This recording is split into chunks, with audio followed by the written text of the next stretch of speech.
Well, hello everyone. So if you're here to see the garage sale stuff, that's in the other video I posted today. This is more for some of my longer term video watchers.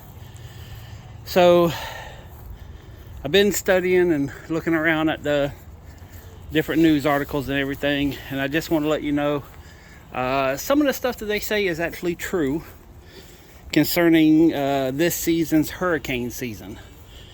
So there are news stories about scientists saying, hey, this might be the year that we see a Category 6, which technically doesn't exist. There is an El Nino, which is a section off the east coast of South America, to where when it gets cold, the Atlantic Basin gets hot. That is true. So for that going on, but there's one thing that a lot of people are not talking about, and the increased solar activity that we're having this year up until pretty much August when it hits its maximum. So maybe if there's been a lot of higher than average solar flares, luckily not directed at us.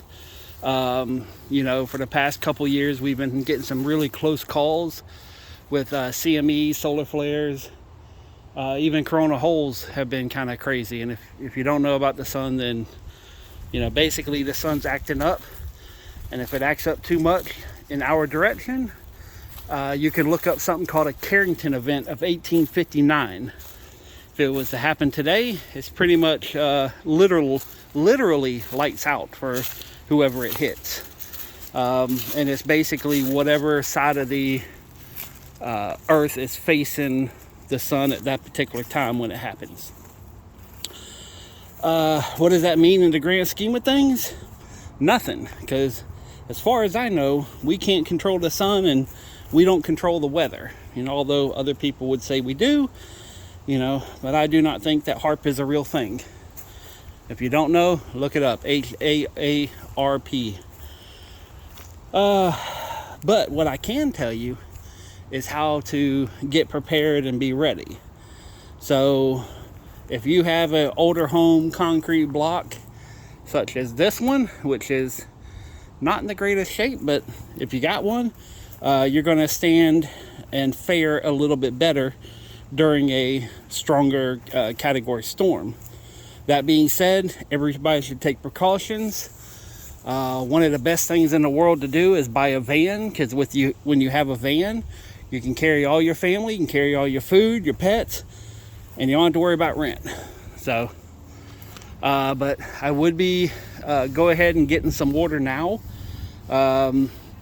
Usually, if you buy the individual packs, like 32 or 48 packs, they recommend two of the big packs per person, or I would say you can get by with probably 2 or 3 bottles a day. So do the math on it, figure out how many you need. But yeah, have some canned food that does not have to be cooled. Canned fruits is a big thing. Beans, tuna fish, and just throw it on some bread for however long bread's going to be in the store. And again, we may not get hit at all, but if something happens, do you want to wait till the last minute and try to deal with Walmart or Publix? Because if you've been here for any amount of time, you got about 2 hours before all the shelves are empty. That's it. But yeah, just kind of think about things, be prepared. And I talked with my sister not too long ago, and this is something I do once a year, and this is me being prepared. Okay, you do not have to do this, but it's something that is it's really good. Like when you move into a new home, you always forget something, so you got to make that last minute run to Walmart to get the silverware, to get the the spatula, to get the whatever, because you forgot 1 or 2 little tiny things when you move into a new home. If you move a lot, you know exactly what I'm talking about.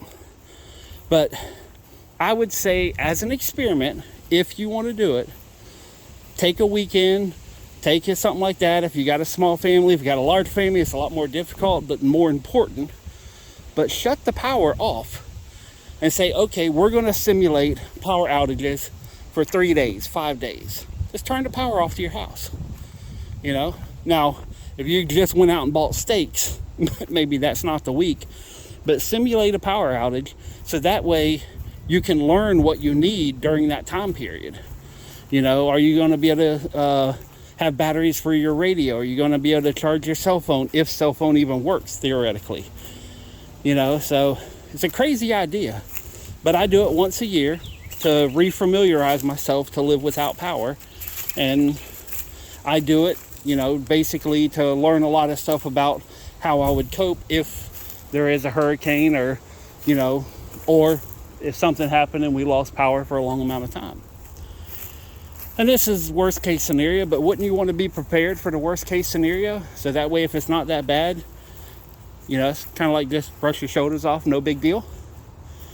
So anyways, I just kind of wanted to put this out there. I've been hearing a lot of different news chatter, and there's some scientists that are screaming, and I got a buddy who wrote the book about the sun, you know, and he's kind of screaming stuff too. But regardless, we are in Florida.